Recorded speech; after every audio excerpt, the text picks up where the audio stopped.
பிறக்கும்போது ஒரு ஆண் தான். ஒரு 10.5 வயது வரைக்கும் ஒரு ஆணா தான் நான் இருந்தேன். ஒரு 10.5 வயதில எனக்கு ஆணுறுப்பு வழியாவே மாதவிடாய் வர ஆரம்பிச்சதுக்கு அப்புறம் தான் எனக்கு தெரியும். எனக்கு வந்து கர்ப்பப்பை இருக்கு அப்படின்றது. என்னோட 38வது வயசுல தான் எனக்கு தெரியும். இன்டர்செக்ஷன் ஒரு பாலினம் இருக்கு.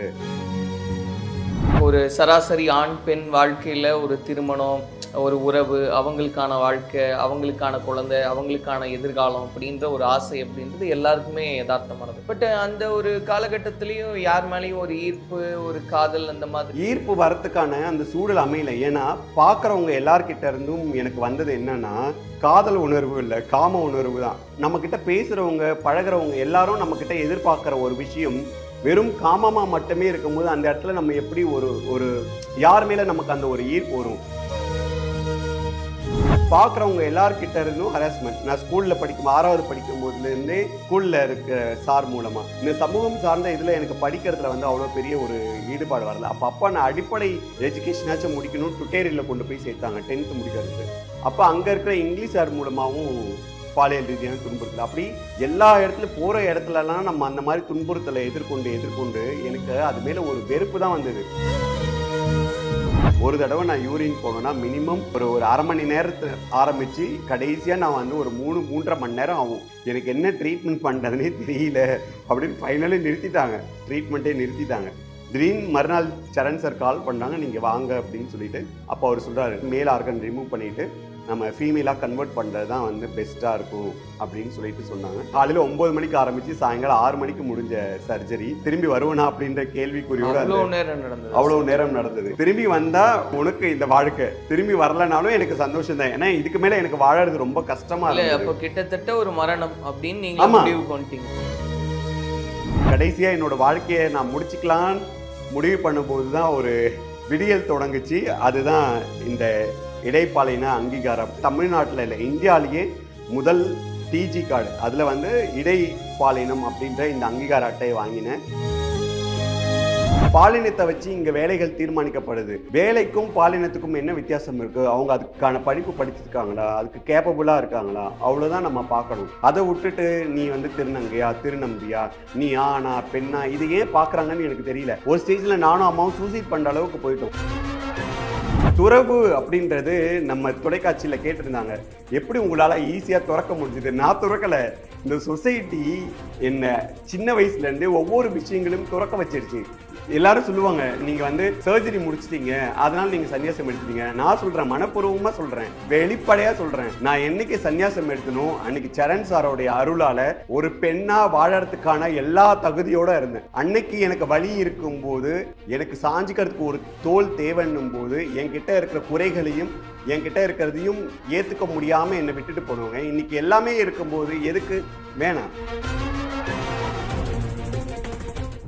கலாட்டா நேயர்களுக்கு வணக்கம். நான் சரவண ராம்குமார். இன்னைக்கு எஸ்ஆர் சக்கரவர்த்தி தான் சந்திக்கிறதா இருக்கும். இடைப்பாலின பெண் தன்னுடைய பாலினத்துக்காக இந்திய அளவில் முதன் முறையாக அடையாள சான்று பெற்றவராகவும் அறியப்படுறாங்க. கடந்து வந்த பாதை அப்படின்றது ரொம்பவே கடினமானது. நம்ம நிறைய பேருக்கு பரிச்சயம். ஏன்னா ஒரு தொலைக்காட்சியில் தொகுப்பாளராக, நடிகராக அப்படின்னு பன்முகங்களை கொண்ட ஒரு நபராக தான் அடையாளப்பட்டாலுமே கூட அவருடைய அந்த பாலினத்தில் வந்து நிறைய கேள்விகள் இருந்தது. ஏன்னா அவருடைய கடந்து வந்த பாதையே அப்படியானதாக தான் இருந்தது. இன்னும் தெளிவுபட அது என்ன நடந்தது அப்படின்றத பற்றியெல்லாம் பேசலாம். வணக்கம். ஓம் குருபியோ நமக. இப்போ சொன்ன மாதிரி சிலது நம்ம கேள்விப்படுறோம் இல்லையா? இன்னைக்கு நம்ம சமூகத்தில் பெருவாரியாக திருநங்கை, திருநம்பி இந்த அளவுக்கு ஒரு பெரிய புரிதல் உண்டு. நீங்கள் உங்களுடைய பிறப்பு அப்படின்றது எப்படி இருந்தது? ஏன்னா இன்னைக்கு நம்ம கேள்விப்படுறோம், சில குழந்தைகள் பிறக்கும் போதே ஆண் உறுப்பு, பெண் உறுப்பு இரண்டோடையும் பிறக்கிறாங்க. காலப்போக்கில் எது டாமினண்ட்டாக இருக்கோ அதனுடைய அடிப்படையில் அந்த பாலினமானது உறுதி செய்யப்படுது அப்படின்னு நம்ம புரிஞ்சுக்கிறோம். உங்களுடைய அந்த துவக்கம் அப்படின்றது எப்படி இருந்தது? இல்லை, இதுவே வந்து இன்டர்செக்ஸ் அப்படின்றத ஏன் இன்னைக்கு வரைக்கும் பாயிண்ட் பண்ணி சொல்ல முடியல அப்படின்னா, இதுதான் இன்டர்செக்ஸ்ன்னு சொல்ல முடியல. ஏன்னா ஒரு நாளும் அதை ஆராய்ச்சி பண்ணும்போது அது நிறைய வேரியேஷன்ஸ் வந்துகிட்டே இருக்குது. இப்போ நீங்கள் சொன்னீங்கல்ல, ஆணுறுப்பும் பெண்ணுறுப்பும் சேர்ந்து பிறக்கக்கூடியவங்க மட்டும் இன்டர்செக்ஸில் அது ரொம்ப ரேர் கண்டிஷன். இப்போ என்ன மாதிரி இருக்கிறது பார்த்தீங்கன்னா, நான் பிறக்கும்போது ஒரு ஆண் தான். ஒரு 10.5 வயது வரைக்கும் ஒரு ஆணாக தான் நான் இருந்தேன். ஒரு 10.5 வயதில் எனக்கு ஆணுறுப்பு வழியாகவே மாதவிடாய் வர ஆரம்பித்ததுக்கப்புறம் தான் எனக்கு தெரியும் எனக்கு வந்து கர்ப்பப்பை இருக்குது அப்படின்றது. அப்போ கூட வந்து நான் வந்து ஆணா பெண்ணா திருநங்கையா அப்போல்லாம் திருநம்பின் அளவுக்கு கிடையாது. திருநங்கையா அப்படின்ற கேள்விகள் நிறைய இருந்துட்டு இருந்தேன். என்னோட 38வது வயசுல தான் எனக்கு தெரியும் இன்டர்செக்ஷன் ஒரு பாலினம் இருக்கு. அதுல இந்த மாதிரியான பிரச்சனைகள்லாம் இருக்கு. ஸோ அதுல நிறைய வேரியேஷன்ஸ் இருக்கு. இப்போ பிறக்கும்போது முழுக்க முழுக்க பெண்ணா இருப்பாங்க. அவங்க பூர்ப்படைஞ்சு இருப்பாங்க. ஆனா குழந்தை பிறக்கறதுல பிரச்சனை வரும். அப்ப நீங்க போய் அவங்களுக்கு மரபணு சோதனை பண்ணும்போது XYயா இருப்பாங்க. இப்போ ஒரு ஆண் அதே மாதிரியே இருப்பாங்க. அவங்க நல்ல ஆண் தன்மையோட இருப்பாங்க. குழந்தை பிறக்கறதுல பிரச்சனை வரும்போது பார்த்தீங்கன்னா, XXஆ இருப்பாங்க. அவங்களோட மரபணு. அப்புறம் ஒரு பெண் வந்து பிறப்பாங்க. முழுக்க முழுக்க பெண்ணா இருப்பாங்க. அவங்களுக்கு கர்ப்பப்பை வளர்ச்சி இருக்காது. மார்பக வளர்ச்சி இருக்காது. அவங்க பூர்ப்படைய மாட்டாங்க. அப்புறம் தான் தெரிய வரும். அவங்க ஒரு ஆண். அவங்களோட மரபணு ஆண் அப்படின்றது தெரிய வரும். இப்ப என்னோட இதில பார்த்தீங்கன்னாக்கா, இப்ப நான் வந்து பிறக்கும்போது ஒரு ஆண். எனக்கு அப்புறம் மாதவிடாய் வர ஆரம்பிச்சதுக்கப்புறம், நான் ஒரு பெண் அப்படின்றது தான் நெனச்சாங்க. ஆனா எனக்கு ஒரு 11 1/2 இயர்ஸ்ல எனக்கு செமனும் அவுட் ஆச்சு. ஸோ ஆணுக்கான செயல்பாடுகளும் இருந்தது. ஒரு பெண்ணுக்கான செயல்பாடும் இருந்தது. அதே வழியாவே யூரின் வர்றதும் இருந்தது. அதில ஏற்பட்ட இன்ஃபெக்ஷன் அந்த குழப்பங்கள் பிரச்சனையில தான் அந்த 13 வயசுலேருந்து எனக்கு ஆரம்பிச்ச infection, urine infection, fungal infection, urine போறதுல சிரமம். ஒரு தடவ நான் யூரின் போனேன்னா, மினிமம் அப்ப ஒரு ஒரு 1/2 மணி நேரத்துல ஆரம்பிச்சு, கடைசியா நான் வந்து ஒரு 3, 3 1/2 மணி நேரம் ஆகும். ஃபைனலி எனக்கு அந்த ஃபைனல் சர்ஜரி பண்ற அந்த நிமிஷம் வரைக்கும். ஒரு தடவ யூரின் போனேன்னா 3 1/2 மணி நேரம் ஆகும். ஏன்னா யூரின் போறதுல சிரமம், ஃபங்கல் இன்ஃபெக்ஷன், யூரின் இன்ஃபெக்ஷன். எனக்கு என்ன ட்ரீட்மெண்ட் பண்றதுன்னே தெரியல அப்படின்னு ஃபைனலி நிறுத்திட்டாங்க. ட்ரீட்மெண்ட்டே நிறுத்திட்டாங்க. அந்த மாதிரியான ஒரு சூழலுக்கு வந்துச்சு. இப்போ ஆண் உறுப்பும், பெண் உறுப்பும் சேர்ந்து பிறக்கக்கூடிய குழந்தைகள் இருக்குல்ல, அன்னைக்கு வந்து அதுக்கான மருத்துவ வசதிகள் இல்ல. இன்னைக்கு வந்து குழந்தை பிறந்த உடனே அவங்க ஜெனடிக் டெஸ்ட் எடுக்குறாங்க. அப்புறம் வந்து ஸ்கேன் பண்றாங்க. இப்போ அது வந்து பெண் குழந்தைனா கர்ப்பப்பை இருக்கும். ஆண் குழந்தைனா கர்ப்பப்பை இருக்காது. அப்படி இவங்கலாம் நெனச்சுக்கிறாங்க. என்ன கேட்டா, அப்ப கூட தீர்மானிக்க கூடாது. ஆண், பெண்ணுன்றத நம்ம தீர்மானிக்க முடியாது. அது வளர்ந்ததுக்கு அப்புறம் எந்த பாலினத்தின் மீது ஈர்ப்பு வருது, எந்த உறுப்பு செயல்படுது, அவங்க என்னவா உணர்றாங்கன்னு அவங்க முடிவு பண்ணி தான் அவங்களுடைய பாலினத்த மாத்திக்கணும்னு நம்ம ஹைகோர்ட் உத்தரவு போட்டிருக்கு. ஆனா இன்னைக்கு வரைக்கும் அதுவே வந்து நம்ம மக்களுக்கு வந்து சென்று சேரல.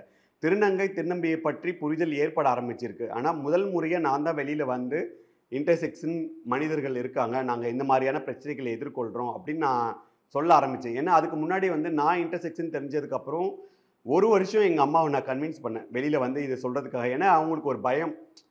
இது சொல்றதுனால ஏதாச்சும் பிரச்சனை வருமா? அவங்கள பொறுத்தவரைக்கும் இது நம்மளோடயே இருந்து நம்மளோடயே முடிஞ்சு போயிடணும் அப்படின்னு. ஆனா நான் என்ன பத்தி தெரிஞ்சதுக்கப்புறம், நான் பார்க்க ஆரம்பிச்சதுக்கப்புறம் நெறைய பேர் இந்த மாதிரி இருக்காங்க. உலகம் ஃபுல்லா 2 கோடி பேர் இருக்காங்க. அவங்க எதிர்கொள்ற பிரச்சனைகள் வந்து எல்லாம் பார்த்ததுக்கப்புறம், அட்லீஸ்ட் நாம தமிழ்நாட்டுல முதல் ஆளா வெளியில வந்து நம்ம பேசுவோம் அப்படின்னு சொல்லிட்டு தான் நான் பேச ஆரம்பிச்சேன். ஆனா அம்மா பயந்தது தான் நடந்தது. அதுக்கப்புறம் இந்த 6 வருடம் வேலை இல்லாம வீட்ல உட்கார்ந்தது தான் மிச்சம். ஏன் அதுக்கப்புறம் என்ன பிரச்சனை? அதுக்கப்புறம் அது நான் வெளியில சொன்னதுக்கு அப்புறம் வேலை குடுக்கறதுல என்ன பிரச்சனை நீங்க என்கிட்ட கேட்கக்கூடாது. எனக்கு வேலை குடுத்துட்டு இருந்தவங்க ஏன் நிறுத்தினாங்க? அவங்க கிட்ட தான் போய் கேட்கணும். இல்ல அதுக்கான காரணமா என்ன சொல்றாங்கன்றது தான் கேள்வி. காரணமே தெரியணும்ல. முதல்ல பேசினா தானே தெரியும். என்கிட்ட பேசிட்டு இருந்த அத்தன பேரும் நம்பர பிளாக் பண்ணிட்டாங்க. அத்தன பேரும் பேசுறதில்ல. ஃபோன் பண்ணா எடுக்கறதில்ல.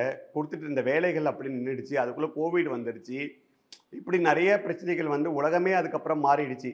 அதுக்கப்புறம் எனக்கும் மனசு விட்டு போயிடுச்சு. அதுக்கப்புறம் நானும் உடல் ரீதியா ரொம்ப பாதிக்கப்பட்டுட்டேன்.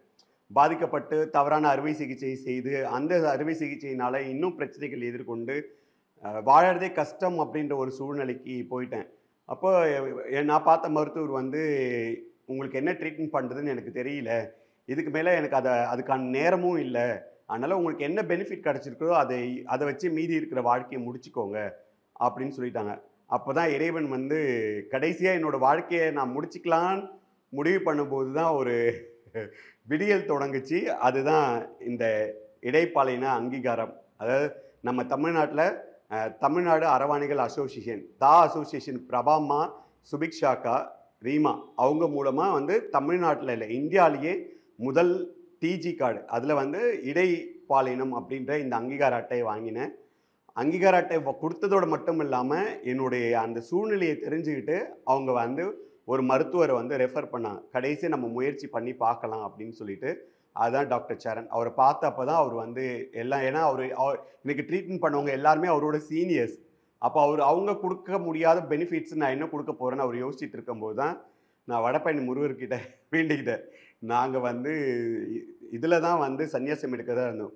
காஞ்சிபுரத்துல போய் தான் சன்னியாசம் எடுக்கிறதா இருந்தோம். ஆனா நான் அவர்கிட்ட சொன்னேன், "என்னால வாழ முடியல. ஒன்று நீ வாழறதுக்கான சூழல் ஏற்படுத்தி கொடு, நான் உன் சன்னிதானத்திலே வந்து மீதி இருக்கிற வாழ்க்கையை என்ன மாதிரி கஷ்டப்படுறவங்களுக்காகவும் இறைவனுக்காகவும் நான் சமர்ப்பிக்கிறேன். இல்லை என்னோட வாழ்க்கையை நீ எடுத்துக்கோ. இதுதான் நான் அவர்கிட்ட வச்ச கோரிக்கை. ஏன்னா அங்கே கூட போல வீட்டில் உட்காந்து தான் திடீர்னு மறுநாள் சரண் சார் கால் பண்ணாங்க, நீங்கள் வாங்க அப்படின்னு சொல்லிட்டு. அப்போ அவர் சொல்கிறாரு, நான் எனக்கு முயற்சி பண்ணேன், ஆனால் என்னால் ஒரு 50லேருந்து 60% தான் என்னால் வந்து உங்களுக்கு சக்ஸஸ் கொடுக்க முடியும்னு தோணுது. ஆனால் அது என்னால் கரெக்டாக சொல்ல முடியாது. அப்போ நான் சொன்னேன், நீங்கள் எடுக்கிறதே எனக்கு ரொம்ப சந்தோஷம். நீங்கள் என்ன சொல்கிறீங்களோ அதுக்கு நாங்கள் ஒத்துழைக்கிறோம். அம்மா அப்பாலாம் பேசினாங்க. அப்போ அவர் சொன்னார், மேல் ஆர்கன் ரிமூவ் பண்ணிவிட்டு நம்ம ஃபீமேலாக கன்வெர்ட் பண்ணுறது தான் வந்து பெஸ்ட்டாக இருக்கும் அப்படின்னு சொல்லிட்டு சொன்னாங்க. ஸோ 2023 ஜூலை 16 காலையில் 6 மணிக்கு ஆரம்பித்து காலையில் 9 மணிக்கு ஆரம்பித்து சாயங்காலம் 6 மணிக்கு முடிஞ்ச சர்ஜரி. திரும்பி வருவனா அப்படின்ற கேள்விக்குறியோடு அவ்வளோ நேரம் நடந்தது. ஏன்னா எனக்கு யுரித்ரா வந்து எல்லாருக்குமே ஒரு ரீஃபோல் சைஸில் தான் இருக்கும். ஆனால் யுரித்ரா வந்து எனக்கு ரொம்ப பெருசாக இருந்தது. ஸோ அது அப்புறம் அங்கே இருந்த காம்ப்ளிகேஷன் நிறையா இருந்தது. அது எல்லாம் சரி பண்ணி நான் வரத்துக்கு அவ்வளோ நேரம் ஆயிடுச்சு சர்ஜரி முடியறதுக்கு. 15 மணி நேரம் தொடர்ச்சியாக சர்ஜரி. தொடர்ச்சியாக காலையில் 9 மணிக்கு ஆரம்பித்தாங்க, சாயங்காலம் 6 மணிக்கு தான் ரூமுக்கு கொண்டு வந்தாங்க. அப்படியே அம்மா சொன்னாங்க அந்த 6 வந்தோன்னு. அப்போ இவ்வளோ பெரிய ஒரு சர்ஜரி நடக்க போகுது அப்படிங்கும்போது உங்களுக்கு முன்னாடி இல்லை, எனக்கு எல்லாமே தெரிஞ்சிருச்சு. நான் ரொம்ப ப்ரிப்பேர்டாக இருந்தேன். இந்த சர்ஜரியில் அம்மா கிட்ட நான் ரொம்ப தெளிவாக ப்ரிப்பேர்டாக சொல்லிட்டேன். இந்த சர்ஜரியில் நான் திரும்பி வந்தால் நீ என்ன பண்ணணும், திரும்பி வரலன்னா என்ன பண்ணணும். ஏன்னா எனக்கு அதுக்கு முன்னாடி நம்ம நிறைய சர்ஜரிஸ் பண்ணி ஹெல்த் அளவில் மனசளவில் நம்ம ரொம்ப பாதிக்கப்பட்டிருந்தோம். ஃபினான்ஷியலி ரொம்ப பாதிப்பு, சொசைட்டி ரீதியாக நிறைய பாதிப்பு, குடும்ப ரீதியாக நிறைய பாதிப்புகள் எல்லாமே சந்தித்த போது எனக்கு ஒரு அவநம்பிக்கையும் இருந்தது, நம்பிக்கையும் இருந்தது. அதான் நான் சொல்லிட்டு போனேன், திரும்பி வந்தால் உனக்கு இந்த வாழ்க்கை, திரும்பி வரலனாலும் எனக்கு சந்தோஷம் தான். ஏன்னா இதுக்கு மேலே எனக்கு வாழறது ரொம்ப கஷ்டமா இருக்கு. அப்போ கிட்டத்தட்ட ஒரு மரணம் அப்படின்னு நீங்க முடிவு பண்ணிட்டீங்க. அதுதான். ஏன்னா அது தொடர்ச்சியே இப்போ 7வது சர்ஜரி பார்த்துக்கோங்க. இந்த பிப்ரவரி 4ஆம் தேதி நடந்தது 7வது சர்ஜரி. இதெல்லாம் என் உடம்பு தாங்குது, இத்தனை மருந்து மாத்திரைகள் ஊசிகள் எல்லாத்தையும் தாங்குதுன்னா அது இறைவன் தான். இல்லை அது உண்மையாகவே இப்போ நீங்கள் சொன்ன மாதிரி 7 சர்ஜரி, உடம்பு தாங்கணும், சுற்றி சமூகத்தில் நடக்கிற பிரச்சனை, அது மனசும் தாங்கணும், அதை தாண்டி சர்வைவலுக்கான ஒரு போராட்டம், இத்தனையும் கொண்டு போகும்போது அது எப்படி ஃபேஸ்? அது நான் நினைக்கவே இல்லை. அந்த சர்ஜரிக்கு எங்ககிட்ட பணம் இல்லை. அப்போது ஒரு என்ஜிஓலேருந்து வந்து சார்கிட்ட வந்து இந்த சர்ஜரிக்கான பேமெண்ட்டை பண்ணிட்டு போயிட்டாங்க. அப்போ தான் எனக்கு ரொம்ப சந்தோஷமாக அந்த முருகர்கிட்ட நான் சொன்னேன்.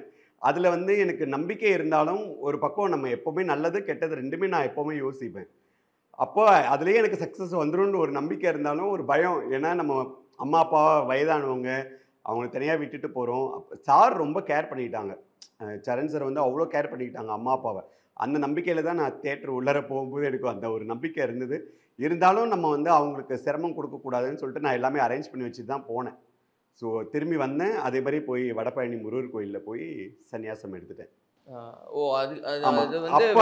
அந்த பெரிய சர்ஜரியில் வந்து எங்களுக்கு சக்ஸஸ் கிடைச்சிது. ஆனால் என்னன்னா உயிரோடு திரும்பி வந்துட்டேன், சக்ஸஸும் கிடைச்சிது. ஆனால் எனக்கு சின்ன சின்ன பிரச்சனைகள் இருந்தது. ஏன்னா நமக்கு ஸ்கின் வந்து தனியாக எடுக்கலை, அந்த ஸ்கின்னையே வச்சு பிளாஸ்டிக் சர்ஜரி பண்ணும்போது என்ன ஆயிடுச்சுன்னா இன்ஃபெக்ஷன் ஆகி அந்த ஸ்கின் எல்லாமே ரொம்ப டேமேஜாக இருந்ததால் தையல் ஃபுல்லாக விட்டுருச்சு. நீங்கள் ஒரு கத்தியால் வெட்டினா எப்படி இருக்கும் அந்த மாதிரி ஃபுல் ஓப்பனில் இருந்து ஆல்மோஸ்ட் 25 days ஃபுல் ஓப்பனில். அதுக்கப்புறம் ஒரு ஆயின்மெண்ட் சார் கொடுத்தாங்க, அதை போட்டு அந்த ஸ்கின் வளர்ந்து வந்ததுக்கப்புறம் தான் திருப்பி தையல் போட்டு திருப்பி எல்லாம் பண்ணோம். அதுக்கு ஆல்மோஸ்ட் கொஞ்சம் சக்ஸஸ் இருந்தாலும் அப்போ நான் நினச்சேன் அட்லீஸ்ட் நம்ம வந்துட்டோம். எனக்கு நம்பிக்கை இருந்தது, இதுக்கப்புறம் நம்ம ஒன்ஸ் வந்துட்டோன்னும் போது சக்ஸஸ் கிடைக்கணும். உடனே நான் சொன்னேன், நம்ம வந்து எனக்கு நம்பிக்கை இருக்குது, டியூப் ரிமூவ் பண்ணக்கூட இல்லை, அப்படியே போய் என்ன சன்னியாசம் எடுத்துகிட்டு வந்தேன். அப்போ தான் சார் பிளான் பண்ணாங்க, இன்னும் ஒரு சர்ஜரி நம்ம பண்ண வேண்டியது இருக்கும் சக்கரவர்த்தி அப்படின்னு சொல்லிட்டு. அப்போ தான் லாஸ்ட்டு ஜனவரி 6th அப்போ ஒரு சர்ஜரி நடந்தது.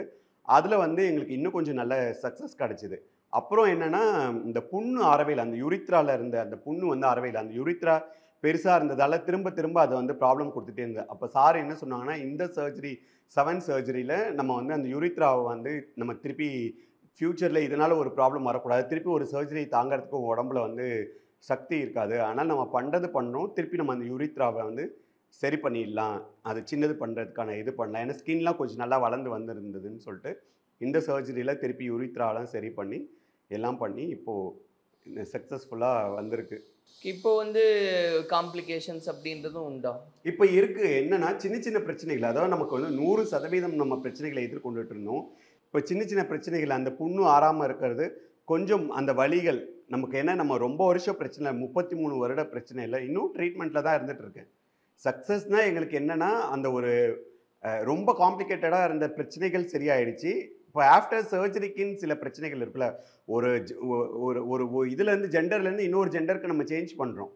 அதுவும் நமக்கு ஏஜ் ஃபேக்டர் இருக்கு, ஹெல்த் இஷ்யூஸ் இருக்கு. ஒரே இடத்துல திரும்ப திரும்ப கத்தி வச்சு நம்ம சர்ஜரிஸ் பண்ணியிருக்கோம். அப்ப அதெல்லாம் இருக்குல்ல, அதெல்லாம் ஓவர் கம் பண்ணி வரணும். நம்ம ஹெல்த் கொஞ்சம் ஒத்துழைக்கணும். அதெல்லாம் ஆனா என்னன்னா, இன்னைக்கு வரைக்கும் சார் வந்து அத இது பண்ணாரு. ஏன்னா, எந்த இடத்துலயுமே கிவ் அப் பண்ணல அவரு. வந்து நான் முயற்சி பண்ணி இன்னைக்கு வரைக்கும் அவரு வந்து என் கூட டிராவல் பண்றாங்க. சக்சஸ் குடுக்க ஆல்மோஸ்ட் நாங்க ரீச் பண்ணிட்டோம். இன்னும் கொஞ்சம். ஓகே. எப்படி இது எல்லாமே பேலன்ஸ் பண்றீங்க? எப்படி தாங்கிக்கிறீங்க? தெரியல. எனக்கு இப்போ வரைக்கும் தெரியல. இப்போ அப்பாக்கு ஆக்சிடென்ட் ஆச்சு. உங்களுக்கே எஸ். தெரியும். அதுதான் இப்போ இவ்ளோ வரைக்கும் பிரச்சனை. ஏதாச்சும் ஒரு பிரச்சனை வந்துட்டு தான் இருக்கு. நடக்கிறது இப்போ வந்து ஹார்மோன் இஷ்யூஸ் வந்துருச்சு. முன்னாடி நமக்கு எப்பவுமே வந்து டெஸ்டிஸ் இருக்கும்போது, டெஸ்டோஸ்டெரோன் வந்து ஈஸ்ட்ரோஜன் வந்து டாமினேட் பண்ணிடும். அப்ப நமக்கு அந்த டெஸ்டிஸ் இருந்ததால, அந்த டெஸ்டோவிரான் வந்து கொஞ்சம் இதுவா டாமினேஷன் இருந்தனால, நமக்கு கொஞ்சம் அப்பவே எனக்கு நடக்கிறது, ஜாயிண்ட் பெயின்லாம் வந்துச்சு. யூட்ரஸ் எடுத்தோனவே எனக்கு வந்து ஆட்டோ இம்யூனிட்டி சிஸ்டம் வந்து நெறைய ஹெல்த் இஷ்யூஸ் வந்துருச்சு. Sugar, pressure, cholesterol, thyroid, BP எல்லாமே வந்துச்சு.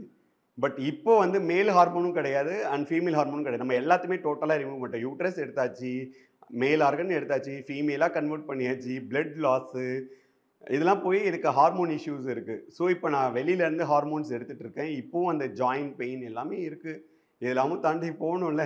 அவர் எதுக்கோ நம்மள உட்கார வச்சிருக்காரு. அது எதுக்குன்னு தான் தெரியல. ஸோ இதுக்கப்புறம் ஒரு பயணம் அப்படின்றது ஆன்மீக ரீதியா தான் அப்படின்றது. இல்ல ஆன்மீகம் மட்டுமே கிடையாது. இது வந்து ஆன்மீகம் அப்படின்றது என்னன்னா, மீதி இருக்க போற வாழ்க்கைய நீ என்ன பண்ண போற? அப்படின்னு ஒரு கேள்வி இருக்குல்ல. இப்ப மீதி இருக்க போற வாழ்க்கைய நான் இறைவனுக்காக சமர்ப்பிச்சுட்டேன். அது மட்டுமே இல்லாம மக்கள் செய்யக்கூடிய அதான் மக்கள் சேவையே மகேசன் சேவைன்னு சொல்லுவாங்க. இப்போ ஒரு என்ன சொல்றது, ஒரு சாமானிய மனுஷனா இருந்து பண்றத காட்டிலும், இறைவனோட துணையோட பண்ணா அதுக்கு இன்னும் கொஞ்சம் பலம் இருக்கும்ல. அதனால நான் வந்து அது ஆன்மீக பாதையிலேயே. ஆன்மீக பாதையிலேயே ஆ. மக்கள் பணியும் சேர்த்து பண்றேன். சரி. இப்போ ஒரு பக்கம் இதெல்லாம் சொல்றோம். இவ்வளோ சர்ஜரிஸ் இருந்தது. பாலினத்தில எந்த பாலினம்ன்ற வரைக்கும் பிரச்சனை. நெறைய அதுக்கப்புறம் அது. குழப்பம். ஆ. ஆணா, பெண்ணா, திருநங்கையா நான் யாரு அந்த இவரோட காமெடி வருவேன். சந்தானம் சாரோட காமெடி. அதெல்லாம் வந்து நான் பல வருஷமாவே எனக்குள்ளார அந்த கேள்வி இருந்துட்டு இருந்திருக்கு. அது ரொம்ப காமெடியாவே நீங்க சொல்றீங்க. ஆனாலும் அதோட பெயின் என்னன்னு புரிஞ்சுக்க முடியுது. இன்னொரு ஃபேஸ் இருக்கு. என்னன்னா, இப்போ ஒரு சராசரி ஆண், பெண் வாழ்க்கையில ஒரு திருமணம், ஒரு உறவு, அவங்களுக்கான வாழ்க்கை, அவங்களுக்கான குழந்தை, அவங்களுக்கான எதிர்காலம் அப்படின்ற ஒரு ஆசை அப்படின்றது எல்லாருக்குமே எதார்த்தமானது. அதெல்லாம் நம்ம வாழ்க்கையில கிடைக்கல அப்படின்றது ஏதாவது. இல்ல அது சின்ன வயசுல நமக்கு இருக்கும். அதாவது பக்குவம் தெரியாத வயசுல இருக்கும். அப்ப எங்க அம்மா வந்து ரொம்ப தெளிவா என்கிட்ட சொல்லிட்டாங்க. 8த் படிக்கும்போதே, எங்க ஊர்ல வந்து நான் ரோட்ல நடந்து போயிட்டு இருக்கும்போது கல்ல தூக்கி அடிப்பாங்க. மண்ண தூக்கி போடுவாங்க. தண்ணி எடுத்து ஊத்துவாங்க. இந்த தெருவுல போனா இவன் ஏதாச்சும் கிண்டல் பண்ணுவானா, அந்த தெருவுல போனா இப்படி போய், அப்படி போய், அப்படி சுத்தி போகணும். இந்த மாரிலாம் நெறைய பிரச்சனைகள எதிர்கொண்டுட்டு இருக்கும்போது, அப்ப அம்மா ரொம்ப தெளிவா என்ன கூப்பிட்டு உட்கார வச்சு சொல்லிட்டாங்க. "நீ ஒரு பையனையும் கல்யாணம் பண்ணிக்க முடியாது. பொண்ணையும் கல்யாணம் பண்ணிக்க முடியாது. நானே ஒரு பொண்ணா இருந்தாலும் உன்ன திருமணம் செய்ய யோசிப்பேன். இந்த வயசுல காதல் ஆமா. காதல் இதெல்லாம் வந்து சகஜம். ஆனா உன்னோட வாழ்க்கைய வந்து வித்தியாசமா மாத்திக்கோ. வேற ஏதாச்சும் மாத்திக்கோ" அப்படின்னு அம்மா சொல்றதுக்கும், என் கூட படிச்சுட்டு இருந்த ஒரு பையன் முருகன் அப்படின்னு சொல்லிட்டு, அவனுக்கு டைரக்டர் ஆவணும்னு. இப்ப என்ன ஹீரோவா வச்சு வச்சு அவன் கதை சொல்லுவான். அப்ப எனக்கு தோணுச்சு, இந்த ஊர்ல நம்ம இவ்ளோ அசிங்கம், அவமானங்கள எதிர்கொள்றோம்ல. நம்ம ஒரு அப்பதான் இந்த டிவிலாம் வர ஆரம்பிச்ச டைம். அப்ப சீரியல்ஸ்லாம் வர ஆரம்பிச்ச டைம். அப்ப எனக்கு வந்து ஒரு நடிகர் ஆயி, இங்க வரணும் அப்படின்னு ஒரு ஆர்வம் அப்ப தோணுச்சு. அப்படி பயணிச்சது தான் தொகுப்பாளர், நடிகர், voice over artist, dubbing artist எல்லாமே அதுல ஆரம்பிச்சது தான். பட் அந்த ஒரு காலகட்டத்திலயும் யார் மேலயும் ஒரு ஈர்ப்பு, ஒரு காதல் அந்த மாதிரி. ஈர்ப்பு வரத்துக்கான அந்த சூழல் அமையல. ஏன்னா, பார்க்குறவங்க எல்லார்கிட்ட இருந்தும் எனக்கு வந்தது என்னன்னா, காதல் உணர்வு இல்ல, காம உணர்வு தான். பார்க்குறவங்க எல்லார்கிட்ட இருந்தும் ஹராஸ்மென்ட். நான் ஸ்கூல்ல 6வது படிக்கும்போதுலேருந்தே ஸ்கூல்ல இருக்க சார் மூலமா. அதுக்கப்புறம் எங்க அப்பா வந்து அட்லீஸ்ட் நான் 7த், 8த் வந்து எங்க ஸ்கூல்ல வந்து என்ன வச்சுக்க மாட்டேன். நான் பாஸ்போர்ட் குடுத்துடுறேன். வேற ஸ்கூல்ல போய் சேர்த்துக்கோங்க அப்டின்னாங்க. அப்ப அப்பா கொண்டு போய் ஹை ஸ்கூல்ல சேர்க்கும்போது தான் நபிகள் நாயகம் முருகன்.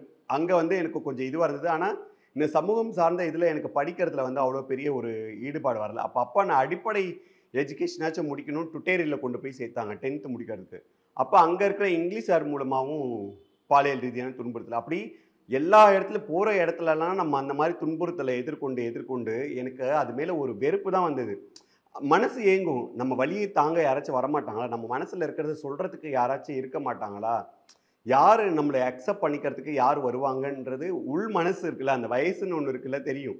ஆனால் அதுக்கப்புறம் நம்ம பார்க்க எல்லார்கிட்ட இருந்தும் அந்த ஒரு எதிர்பார்ப்பு மட்டுமே இருக்கும்போது ஒரு ஸ்டேஜில் எனக்கே அது வெறுத்து போயிடுச்சு. அதுவும் ஒரு ஸ்டேஜில் வந்து நான் வந்து ரிலாக்ஸேஷன் சாப்பிட்ற மாத்திரை சாப்பிட்ற அளவுக்கு வந்துருச்சு. இப்போ ஒரு டிவியில் பாலியல் ரீதியான துன்புறுத்தல், பாலியல் ரீதியான கொடுமையும் கேள்விப்பட்டாலுமே எனக்கு வாமிட் வந்துடும், உடம்பெல்லாம் நடுக்க ஆரம்பிச்சிடும், வேர்க்க ஆரம்பிச்சிடும். அந்த மாதிரியான ஒரு சூழலுக்கு நான் போயிட்டேன். அப்புறம் அம்மா வந்து கவுன்சிலிங்லாம் கொடுத்து அம்மா பேசி அந்த மாதிரி நமக்கு அந்த காதல் உணர்வு, காமம் அப்படின்ற ஒரு உணர்வு கூட நம்ம ஃபீல் பண்ண முடியாத அளவுக்கு சொசைட்டியில் நம்ம பிரச்சனையை ஃபேஸ் பண்ணோம். ஆனா இப்போ நம்ம ஒரு திருமணம் அப்படின்றதே வந்து இப்போ ஒரு துணையா இருக்கிறது அப்படின்றது தான் இன்னைக்கும் கட்டமைப்பா இருக்கு. அப்படி இருக்கும்போது லைஃப் லாங் நமக்குன்னு ஒரு பார்ட்னர் வேணும் அப்படின்றதும் உங்களுக்கு அது இல்லை, அது இல்லைன்னு சொல்ல மாட்டேன். அந்த வயசில் இருந்தது.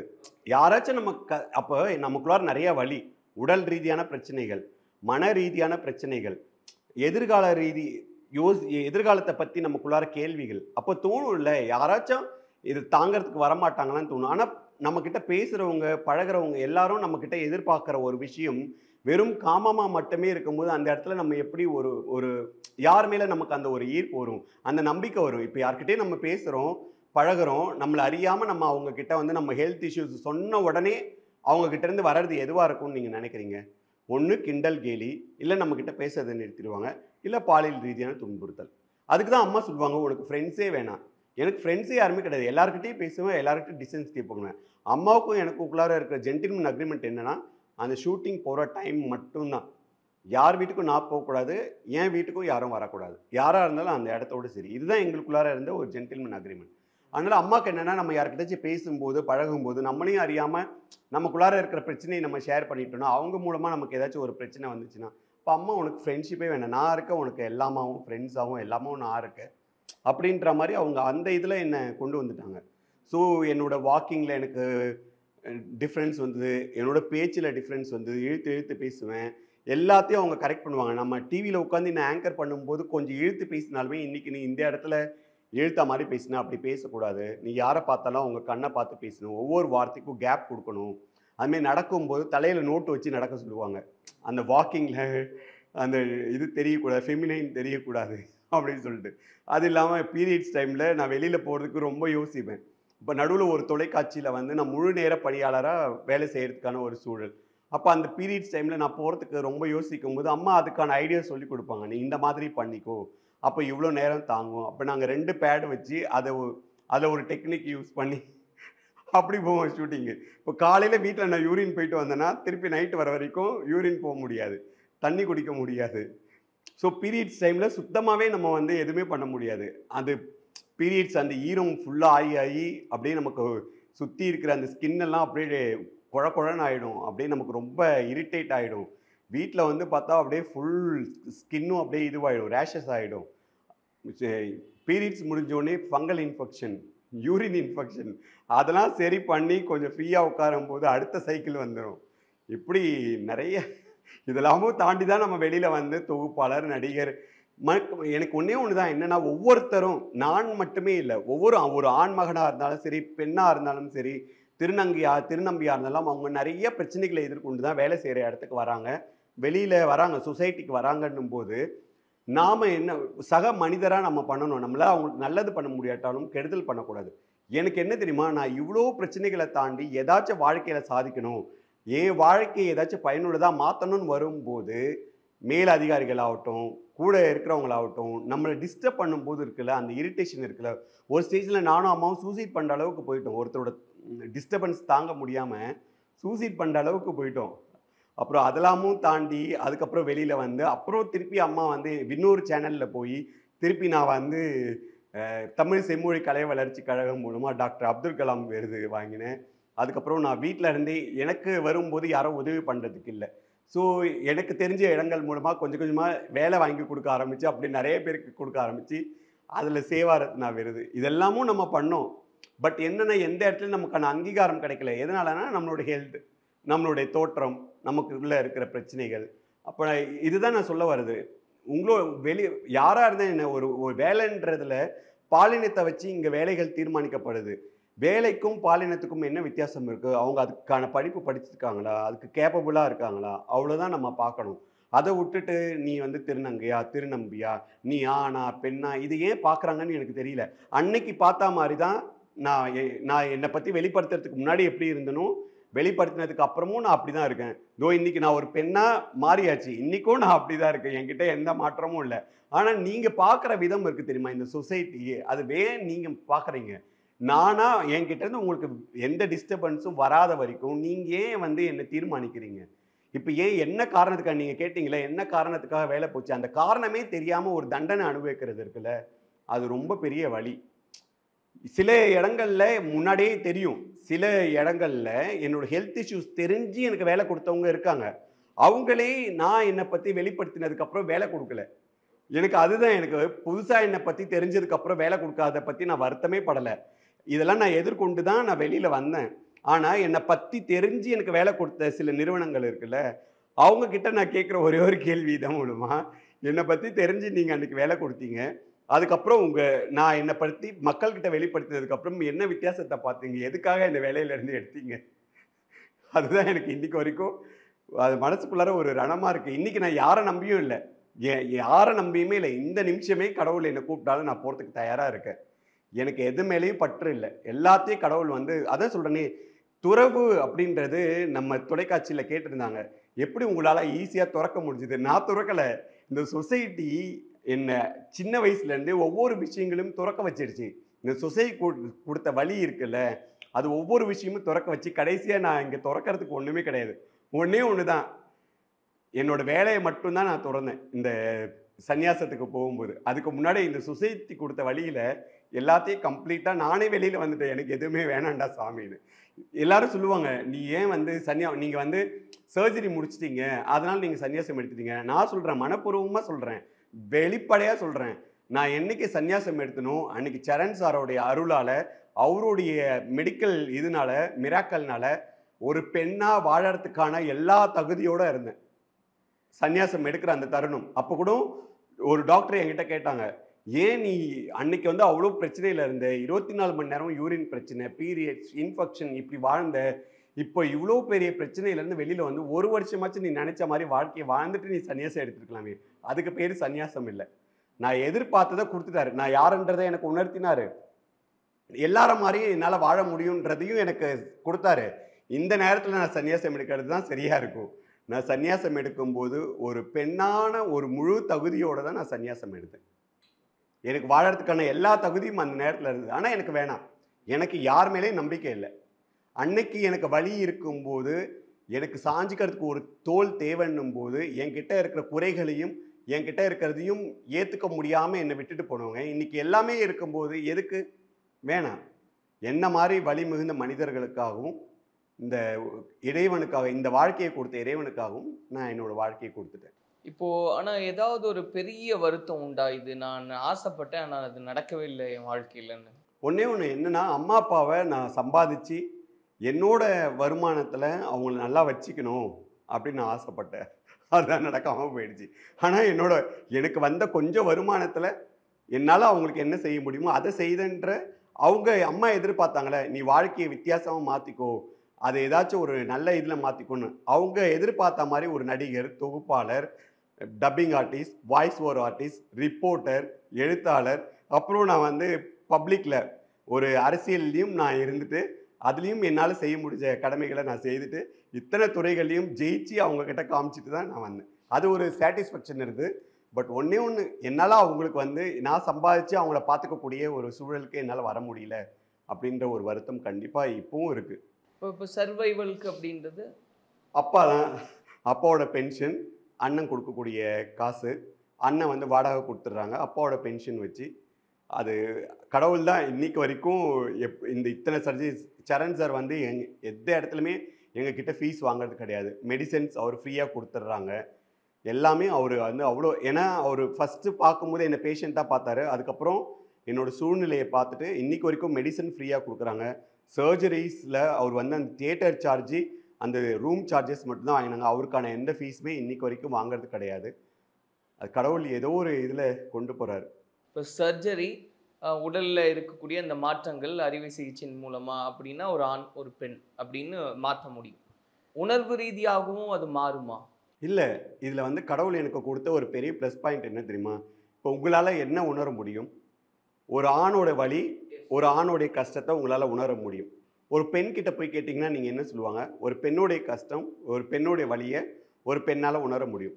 ஒரு திருநங்கை சகோதரி கிட்ட போய் கேட்டிங்கன்னா அவங்க திருநங்கையாக, ஒரு ஆணாக இருந்து திருநங்கையாக மாறும்போது இருக்கக்கூடிய வலியை வந்து அவங்களால சொல்ல முடியும். எனக்கு இறைவன் கொடுத்த பெரிய பிளெஸ்ஸிங் என்னென்னா, ஒரு ஆணாகவும் என்னால் அவரோட வலியும் உணர்வுகளையும் சூழலையும் புரிஞ்சிக்க முடியும். ஒரு பெண்ணாகவும் என்னால் அந்த பெண்ணுடைய வலியும் உணர்வுகளையும் சூழ்நிலையும் புரிஞ்சிக்க முடியும். ஒரு ஆணாக இருந்து பெண்ணாக மாறும்போது இருக்கக்கூடிய அந்த கஷ்டங்கள் வலிகள் என்ன அப்படின்றதையும் என்னால் உணர முடியும். ஒரு திருநம்பி பெண்ணாக இருந்து ஆணாக மாறும்போது அவங்க என்ன பிரச்சனைகளை இந்த சொசைட்டியில் எதிர்கொள்வாங்க. ஏன்னா நான் தோற்றத்தில் இப்போ பார்க்கறதுக்கு ஆண் மாதிரி தோற்றம் அளிப்பேன், ஆனால் என்னை பெண்ணாக மாற்றியாச்சு. ஆனால் இந்த சொசைட்டியில் நான் இப்போ எதிர்கொள்ளக்கூடிய பிரச்சனைகள் இருக்குல்ல. நாங்கள் சமீபத்தில் வெளியில் போகும்போது முன்னாடிலாம் என்னால் காலையிலேருந்து ராத்திரி வரைக்கும் கூட என்னால் யூரினை கண்ட்ரோல் பண்ண முடிஞ்சுது. இப்போ சர்ஜரிக்கு அப்புறம் யூரின் கண்ட்ரோல் பண்ணுறது ரொம்ப கஷ்டமாயிடுச்சு. இப்போ மேல் பாத்ரூம்குள்ளார போகிறதா ஃபீமேல் பாத்ரூம்குள்ளார போகிறதா எங்களுக்கு வந்து ரொம்ப கஷ்டமாயிடுச்சு. எந்த பாத்ரூம்குள்ளார போகிறது அப்படின்னு சொல்லிட்டு என்னால் யூரின் கண்ட்ரோல் பண்ண முடியல. அப்புறம் அப்பா சொன்னாங்க, நான் ஆக்சுவலாக மேல் பாத்ரூம்குள்ளார போனதே கிடையாது. ஏன்னா நான் எங்கேயுமே பாத்ரூம் வெளியில் யூஸ் பண்ண மாட்டேன். அப்புறம் அப்பா சொன்னாங்க, மேல் பாத்ரூம்குள்ளார ஒரு டாய்லெட் இருக்கும், நீ டாய்லெட் உள்ளார போய் போ, நான் வெளியில் நிற்கிறேன்னு சொல்லிட்டு அப்பா உள்ளார கூப்பிட்டுட்டு வந்து அவரை நிற்க வச்சுட்டு நான் போயிட்டு வந்தேன். அப்போ அந்த திருநம்பியோடைய வேதனையும் எல்லா மனிதர்களுடைய உணர்வுகளையும் எல்லா மனிதர்களுடைய வலிகளையும் உணர்வுகளையும் புரிஞ்சிக்கக்கூடிய ஒரு தன்மையை இறைவன் எனக்கு கொடுத்துருக்காருன்னா, அப்போ அதுக்கு ஏதோ ஒரு ரீசன் இருக்குது. இந்த துணியை அவர் கொடுத்ததுக்கும் ஏதோ ஒரு ரீசன் இருக்குது. ரெண்டுத்துக்குமே ஒரு கனெக்ஷன் இருக்குது. நான் அப்படி தான் எடுத்துக்கிட்டேன். வேற இந்த வாழ்க்கை என்ன, கடவுள் கொடுத்தது தான். நம்ம இதில் வந்து இது தவறுன்னு சொல்ல முடியாது, இல்லை சரின்னு சொல்ல முடியாது. ஆனால் ஃபஸ்ட்டு இது ஏற்றுக்கிறது எனக்கு ரொம்ப கஷ்டமாக இருந்தது. ஏன் எனக்கு மட்டும் இப்படி, எனக்கு மட்டும் இப்படின்னு. இப்போ இந்த ஆன்மீகம் வரும்போது நான் பிரமிப்பாக இருக்குது. ஒரு மனுஷனால் ஒரு மனுஷனுடைய உணர்வுகளை தான் புரிஞ்சிக்க முடியும். ஆனால் ஒரு மனுஷனுக்குள்ளார இத்தனை பேரோட வழிகளையும் வாழ்வியலையும் புரிஞ்சுக்கிறதுக்கான ஒரு தன்மையை கொடுத்துருக்காருன்னா அது எவ்வளோ பெரிய யூனிக். ஸோ அதை நான் பெருமையான சந்தோஷமாக தான் எடுத்துக்கிறேன். இப்போது இதை வச்சு என்ன பண்ண முடியும்? அடுத்த ஜென்ரேஷன் இந்த மாதிரியான ஒரு கொடுமைகளை அனுபவிக்காமல் அவங்கவுங்களுக்கான வாழ்க்கையை உரிமையோட இந்த சொசைட்டியில் வாழறதுக்கான என்ன சூழலை என்னால் பண்ண முடியும் அப்படின்றத நான் யோசிக்கிறேன். அண்டு நிறைவாக இப்போது உங்களுக்கான கோரிக்கை அப்படின்றது என்ன? ஏன்னா இப்போ ஒரு திருநங்கை கிட்ட கேட்டோன்னா அவங்களுடைய ஸ்ட்ரகிள் சொல்லுவாங்க, ஒரு திருநம்பி கிட்ட கேட்டால் அவங்களுடைய ஸ்ட்ரகிள் சொல்லுவாங்க. பட் இப்போ நீங்கள் இப்போ இது ஒரு புதிய படிப்பினை இல்லையா? இனி ஒருத்தருக்கு இந்த மாதிரி நடந்ததுன்னா உங்களை தான் ரெஃபரன்ஸ் எடுத்துக்க முடியும். ஸோ உங்கள் லைஃப்பில் என்ன நடந்ததுன்னு பார்த்து தான் அதை சரி செய்ய முடியும். அப்போ இதில் என்ன செய்யணும்னு நினைக்கிறீங்க? உங்களுக்கான கோரிக்கைன்னா என்ன? எனக்கு இப்போ வந்து கோரிக்கைன்றது 2 கோரிக்கை ரொம்ப முக்கியமான கோரிக்கை. அட்லீஸ்ட் எனக்கு ஒரு வருமானம் வேணும். அது வந்து இன்றைக்கி வந்து அதுக்கான கேப்பபிள், அந்த வயது அதுக்கான கேப்பபிளோடு நான் இருக்கேன். பென்ஷன் இன்றைக்கி வந்து தமிழ்நாடு கவர்மெண்ட் வந்து திருநர் நல வாரியத்துக்கு வந்து நிறைய விஷயங்கள் செய்துட்டு இருக்காங்க. திருநங்கை திருநம்பியை தாண்டி இன்றைக்கி இடையினம் அப்படின்ற ஒரு பாலின அங்கீகாரத்தை முதல் நபராக எனக்கு கொடுத்து இந்த பிறவி நான் எடுத்ததுக்கான ஒரு பயனை வந்து எனக்கு கொடுத்துருக்கு. எனக்கு வந்து அந்த பென்ஷன் கிடச்சிதுன்னா அட்லீஸ்ட் எனக்கு, நான் சொன்னேன் பார்த்தீங்களா, எனக்குன்னு ஒரு வருமானம், எனக்கு ஒரு மாதம் ஏதோ ஒன்று வருது அப்படின்றது எனக்கு இருக்கும். இன்னொன்று, இந்த பாத்ரூம் எனக்கு உண்மையிலுமே அன்றைக்கி வந்து ரொம்ப என்ன சொல்கிறது, வெளியில் சொல்ல முடியலையே தவிர எனக்கு ரொம்ப வருத்தமாக இருந்தது. நான் முன்னாடி ஒரு கோரிக்கை வச்சுருந்தேன், ஆண் பெண் இல்லாமல் திருநங்கை திருநம்பி இன்டர்செக்ஸ் யூஸ் பண்ண மாதிரி 3 பாத்ரூம் வைக்கணும் அப்படின்ற மாதிரி ஒரு கோரிக்கை நான் முன் வச்சுருந்தேன். இப்போ நான் அந்த கோரிக்கையை கூட நான் முன் வைக்கலை. யூனிசெக்ஸ் பாத்ரூம் கொண்டு வாங்க, யார் வேணாலும் போனால். ஏன்னா இந்த இடத்துல பாலின பிரிவினை வரும்போது மக்களோட பார்வை மாறுது. அந்த இடத்துல அதில் தான் எல்லாருமே பிரச்சனையை எதிர்கொள்கிறாங்க. இங்கே எல்லாருமே ஒன்றுன்ற மாதிரி யூனிசெக்ஸ் பாத்ரூம் கொண்டு வந்தீங்கன்னா அதில் ஆணும் போகலாம், பெண்ணும் போகலாம், யார் வேணாலும் போகலாம். ஆணுக்கு ஒரு தனி பாத்திரம், பெண்ணுக்கு ஒரு தனி பாத்திரம். இன்னைக்கு திருநங்கை திருநம்பி இடையினம் நாங்கள் ஒரு பாலினம் வந்தோம், திருப்பி நாளைக்கு ஒரு புது பாலினம் வரலாம். ஒவ்வொருத்தருக்கும் ஒரு பாத்ரூம் வச்சுக்கிட்டே போகக்கூடாது. யூனிசெக்ஸ் பாத்ரூம்னு ஒன்று கொண்டு வாங்க. அதை பாதுகாப்பான முறையில் எல்லாருமே பயன்படுத்துகிற மாதிரி கொண்டு வாங்க. யார் வேணாலும் போய் போகலாமே. யாரோட பாதுகாப்பும் யாரோட துணை. இன்னைக்கு திருநம்பிகள் ரொம்ப கஷ்டப்படுறாங்க. பப்ளிக்கில் பாத்ரூம் போகிறதுக்கு ரொம்ப கஷ்டப்படுறாங்க. புரியுதுங்களா? திருநங்கைகளும் அதே மாதிரி தான். பெண்கள் பாத்ரூம்குள்ளார போகிறதுக்கான எத்தனை பேர் யோசிக்கிறாங்க, எத்தனை பேர் அவங்களை விட மாட்டுறாங்க. என்னமோ திருநங்கைகள் மட்டும்தான் வந்து ஒரு இது மாதிரி என்னமோ பாத்ரூம்குள்ளார வந்தால் இதுவாயிடுன்ற மாதிரி பேசுகிறாங்க. அப்போ எனக்கும் அதே நிலைமை தானே. நாளைக்கு நான் பெண்கள் பாத்ரூம்குள்ளார போகணும், ஆண்கள் பாத்ரூம்குள்ளார போகணும். இப்போ யூனிசெக்ஸ்னு வச்சுட்டா யாருக்குமே இந்த குழப்பம் வராது. அதே மாதிரி வரக்கூடிய தலைமுறையினருக்கு திருநங்கை திருநம்பி இன்டர்செக்ஸ் பற்றின ஒரு புரிதல் ஏற்படும். ஏன்னா நமக்கு அந்த 5வது 6வதுல தான் அந்த மாற்றங்கள் ஏற்படும். அந்த நேரத்தில் தான் மக்களுக்கு அந்த புரிதல் இல்லாதனால அவங்க கிட்டேருந்து வரக்கூடிய அந்த கிண்டல் கேலினால நம்ம படிப்பு பாதிக்கப்படுது. படிப்புன்னு ஒன்று இருந்துட்டாலுமே வாழ்க்கையில் எல்லாத்தையுமே நம்மளால் சமாளிக்க முடியும். அப்போ அந்த நேரத்தில் 5வது 6வது வகுப்புலேயே பாலினம் சம்பந்தமான வகுப்புகளை கொண்டு வந்தால் பெற்றோர்களுக்கும் அந்த குழந்தைகளை எப்படி அவங்கள பார்த்துக்கணுன்றது தெரியும். ஆசிரியர்களுக்கும் அந்த குழந்தை என்ன மாதிரி வளருதுன்றது தெரியும். கூட படிக்கிறவங்களுக்கும் அந்த குழந்தை என்ன மாதிரியான குழந்தைன்றது தெரியும். அந்த இடத்துல கிண்டல் கேலி இருக்காது. அவங்க படிப்பு பாதியில் நின்று போகாது. படிப்பு வரும். அந்த படிப்புனால எதிர்காலத்தில் அவங்களோட வருமானம் உயரும். யாரையும் இன்னைக்கு நான் எங்கள் அப்பா அம்மாவை டிபெண்ட் பண்ணி வாழற மாதிரி அவங்க யாரையும் டிபெண்ட் பண்ணாமல் வாழ்வாங்க. இந்த 3 விஷயம், பாத்ரூம், எனக்கு சுயநலமாக நான் கேட்கறது என்னோட பென்ஷன், இன்னொன்று பாலின சம்பந்தமான வகுப்பு கொண்டு வந்தாக்கா எதிர்காலத்தில் எல்லாருமே அவங்கவுங்களுக்கான வாழ்க்கையை அவங்கவுங்க தேர்ந்தெடுத்து வாழறதுக்கான ஒரு சூழல் இந்த சொசைட்டியில் அமையும். இது பாலினம் குறித்த கேள்வி இருக்கக்கூடிய மனிதர்களுக்கு ஒரு பெரிய புரிதலை உண்டாக்கியிருக்கோம் அப்படின்னு நம்புறேன். நன்றி. கண்டிப்பாக வாய்ப்பளித்த கலாட்டாவுக்கு நன்றி. ஹரஹர மகாதேவ்.